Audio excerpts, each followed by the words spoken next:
India, the largest democracy of the world, is directed on the path of development and making a mark with its global presence today. What will be the next big leap for India to head forward? Will it spearhead the nation's trajectory and steer its goal of becoming a superpower? To answer these crucial questions, Times Now came back with the third edition of Times Now Summit, a landmark forum that brings together leading policymakers, geopolitical experts, thought leaders, opposition voices, and global icons. This year, the two-day summit held in New Delhi had the theme India, a Vibrant Democracy, Global Bright Spot. In this episode, we bring you excerpts from the event that brought out the vision for the brighter future of our country. Mahesh, Meghna rightly highlighted what India's position has been at COP27. But I'm not going to fast forward, I'm going to rewind a bit. For all the audiences here, let's dumb it down and let's first try and understand what is renewable energy and what is decarbonization? Because we keep hearing that countries want to, go green, they want to focus on hydrogen as an energy module. What is this all about? Thank you, Aisha. Thanks to the Times Group. I think this is a fantastic opportunity for us.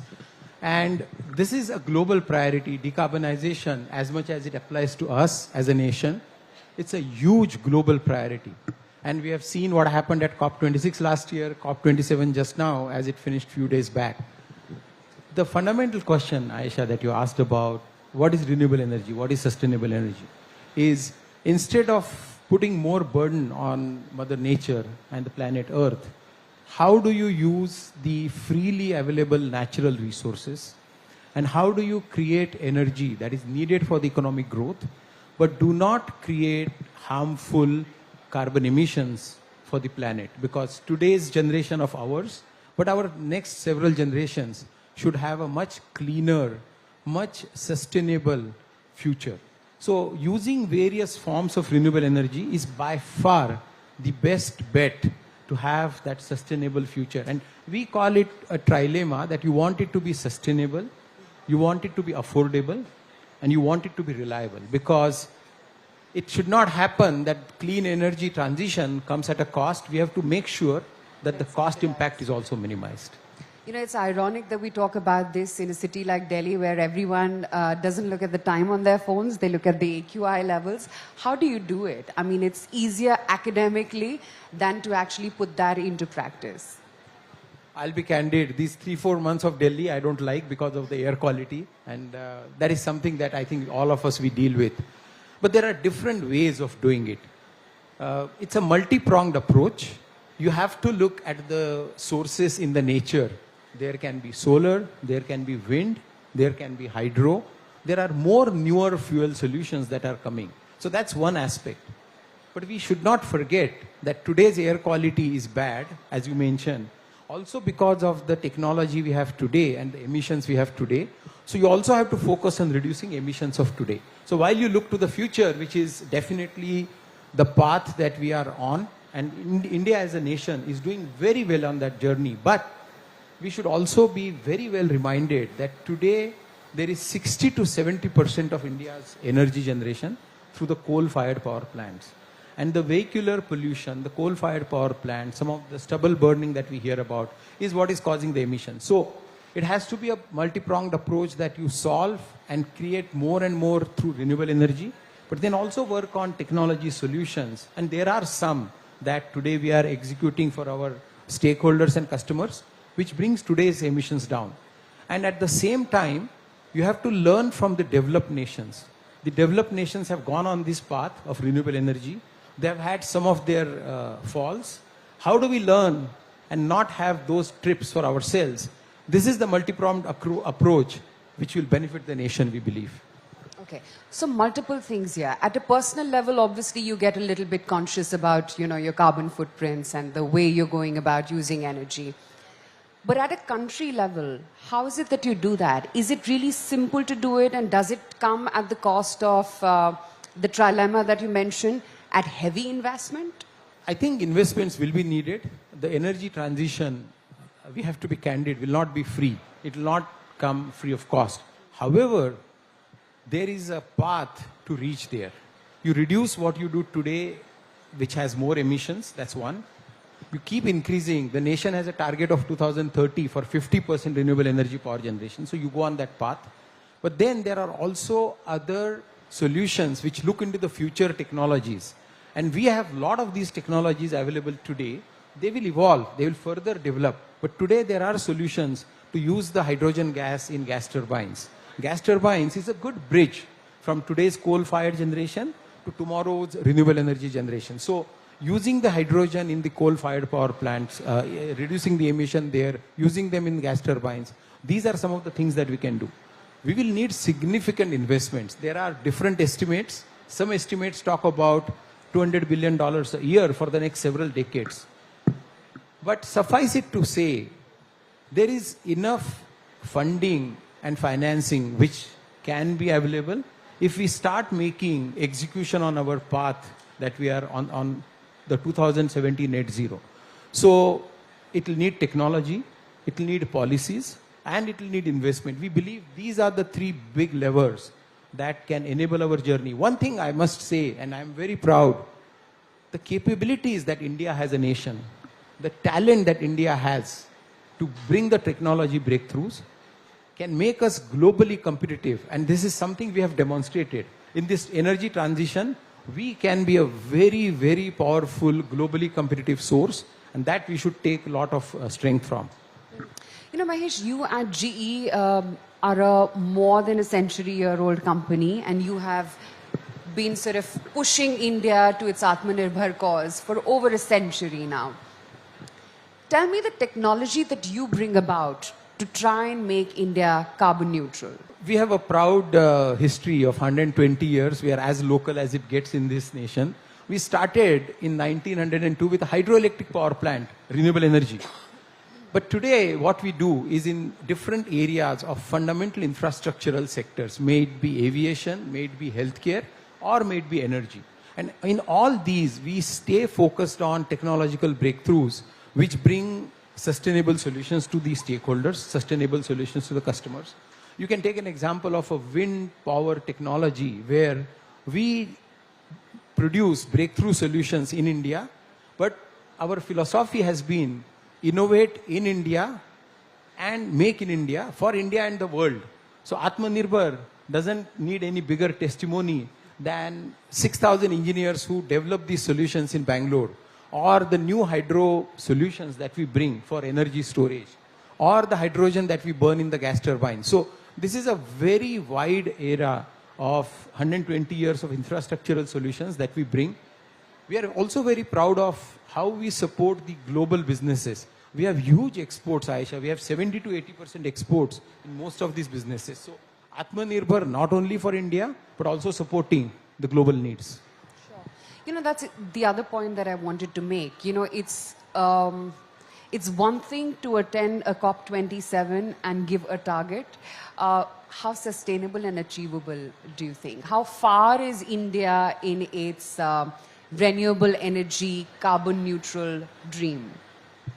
It's a journey. We have not arrived, but last 10 years, if you look at the last 10 years, it's a very positive confidence that we can get that we have made progress in the solar generation. We have made progress in the wind generation.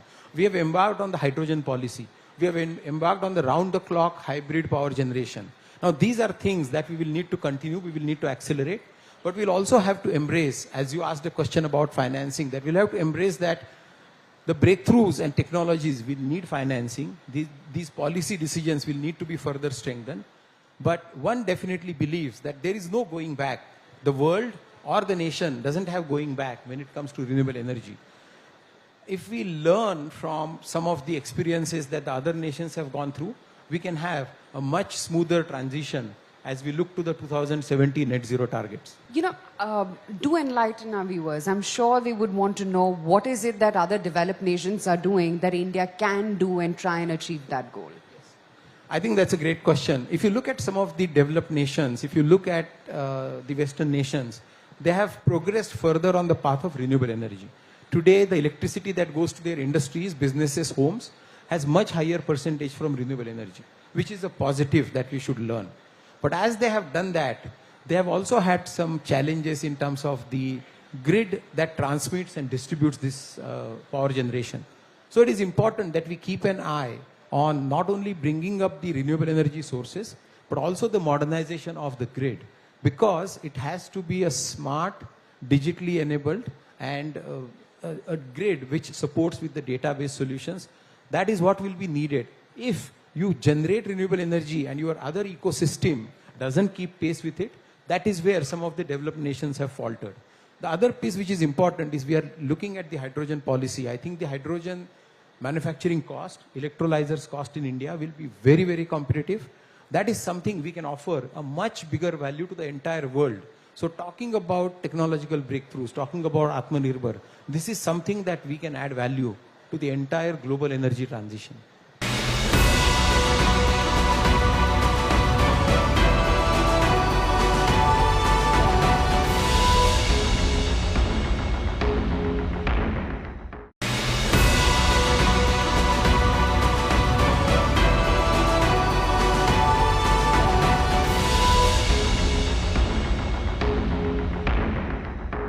Tell me, you've been in the business for over 100 years with India.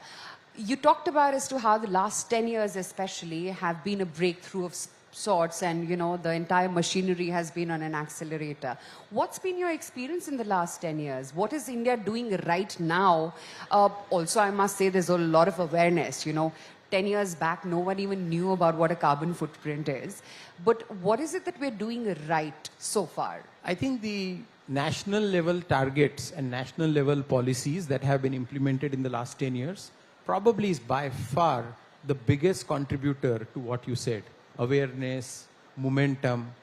There have also been in the last couple of years further advanced policies. So we have seen in the last 10 years how it has become easily possible to access green energy, even if you are an industry, even if you are a home.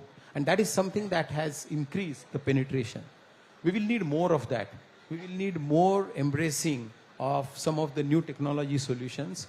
And also it's important that sun can shine few hours, wind can be blowing for a few hours, but how do you make it round the clock, 24 hours, 365 days solution? And there are solutions. There is hybrid architecture that one can provide. There are pumped hydro storage solutions which are much better than the battery storage solutions. Battery storage is still not as cost competitive as pumped hydro storage is.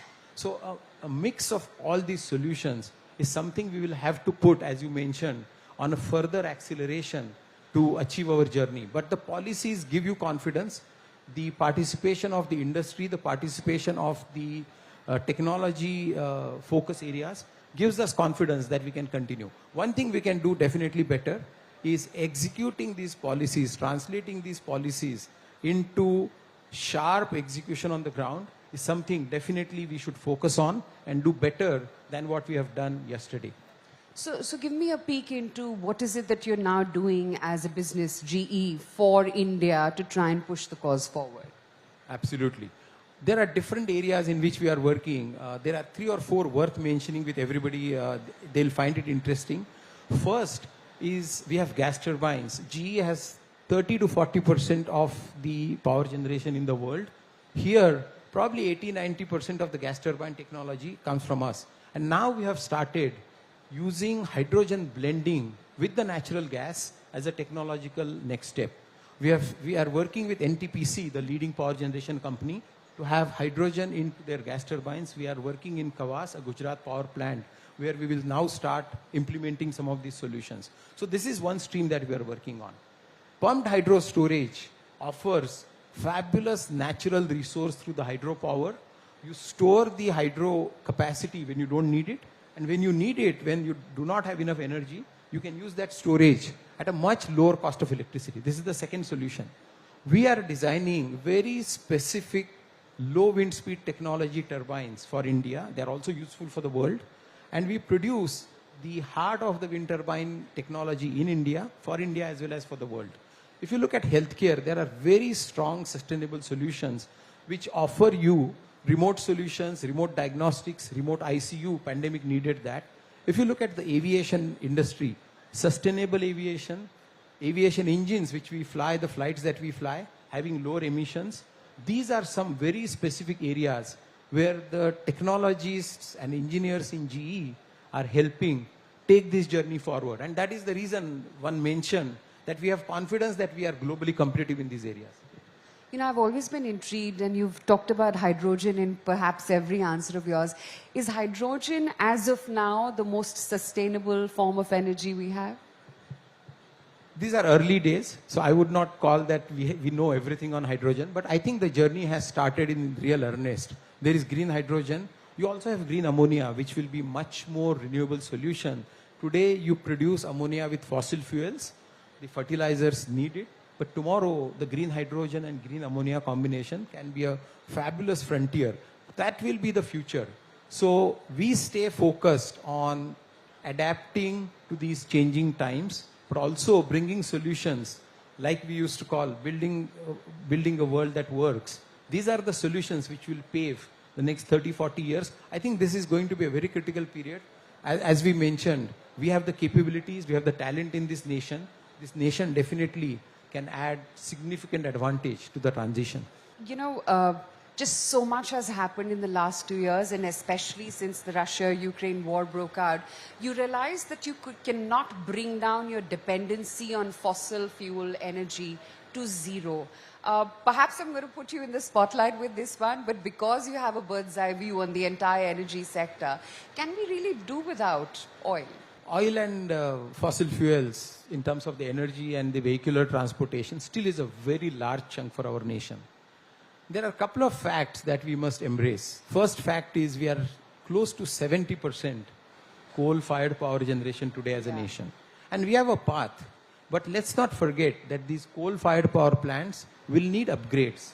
They will need technology which will bring the emission control down. There is sulfur oxide gas, there is nitrogen oxide gas, and these emissions are harmful. One of the contributors to the air quality that we spoke is that. So implementing these emission solutions is one. Second is upgrading these coal-fired power plants so that they operate more efficiently, they burn less coal, they still give you the energy output that you need, is an area that we will have to do. The Ukraine war that you mentioned has taught the world that you cannot probably forget coal in a hurry, because while there is energy transition, there is also energy security, Aisha. We can't forget. There has to be energy security for the nation. The Prime Minister said some time back, by 2047, we really want to be completely independent in terms of our own energy security. So we will have to recalibrate, and the world has recalibrated, and we must also be open to recalibrate that. Probably coal will not go away in a hurry as much as we want to. So while coal stays and you bring the 70% extent of power generation to a lower number, how you deal with emissions and bring technology to reduce, how you upgrade and make them more efficient should be the focus. And there are solutions, there are technologies that the industry has readily available today. We are implementing a lot of the emission control projects for NTPC as we speak today. So I think that journey will continue. But it is a multi-pronged approach that you bring the coal down, you keep increasing the renewable, you focus on the grid, and you also embrace made with the green hydrogen, made with the green ammonia. This is the multifaceted approach the nation will have to take as we embark on these higher and bigger targets. You know, in this moment of time when we talk about natural calamities everywhere, global warming everywhere, what is that one resource that we as not just a country but as a world need to adapt or adopt and look towards? Is it going to be water? Is it going to be wind? If you look at our nation, we have done fabulous progress in the last, I would say, 10 years in terms of the increase in solar power generation. But there is still a lot of potential in the renewable energy, in the wind power generation. There has to be at least more than 100 gigawatt capacity in the wind that India topography exists, and we can harness that wind and add that capacity. At the same time, let's not forget that you can have a mix. You can have a mix of solar and wind and a hybrid architecture. When you store, when you don't need, and when you need, you use upon that. So it will have to be a mix of that. Also, the pumped hydro storage that I mentioned, Aisha, is very less harmful to the nature. And it doesn't need to be closer to the big rivers. It doesn't need to harm the villages or the rural population. So that would be another array of offerings which will also help us. So suffice it to say, it's not one renewable energy source. There are multiple. The nation is blessed with them. How we make the most out of them will enable our success. Are we making the most so far? We are making, I think there are more opportunities for us to do, which will always be the case. It's a continuous improvement journey. But tell me, you at GE, how conscious are you when you invest in newer technologies to look towards greener fuels as opposed to fossil fuels, which obviously have higher carbon emission? There is significant commitment that GE does in terms of the investment in technology, investment in research. We have global research which is focused on hydrogen. How can you have much higher percentage of hydrogen burning in gas turbines? We have achieved 50-60% today. The aim would be over the next few years, how could you reach 100%? So that's one area. The second area is based on where you are. How do you have wind technology which can have more efficiency? Wind farm generation is much more efficient than solar. So we also invest in that area. We also invest, we have 2 factories in India which manufacture wind turbine blades. And how do you make these blades much more efficient? How do you make them much more lighter? This is another area that we focused on. I must not forget mentioning the sustainable fuel in aviation. So we have a very significant program with our partner in France, CFM, which is focused on the 2050 objective, where we will have much superior and much lower emission, 30 to 40% less emission of the aviation engines on the flights that we fly. And then also there are efforts in terms of what biofuels you can have instead of the aviation turbo fuel that we use today, which obviously has significantly higher emissions. So if one looks at the areas in which we contribute, these are the priorities where we are invested. And last but not the least is also carbon capture. While carbon is generated in few technologies, there are also carbon capture and utilization solutions in which we are doing the research. So this is something definitely the nation will benefit from, as we have very strong capabilities within India, the engineers who are working on global programs and national programs for these technology breakthroughs. It's such a pleasure chatting with you today, and may India go green sooner than we think, and I hope we can very soon say that AQI is absolutely at normal levels, not just in Delhi, but perhaps all across the world very soon. And thank you. Looking forward to that. Thank you so much, Aisha. Thank you thanks so to you much. and thanks to the Times Group. Appreciate it.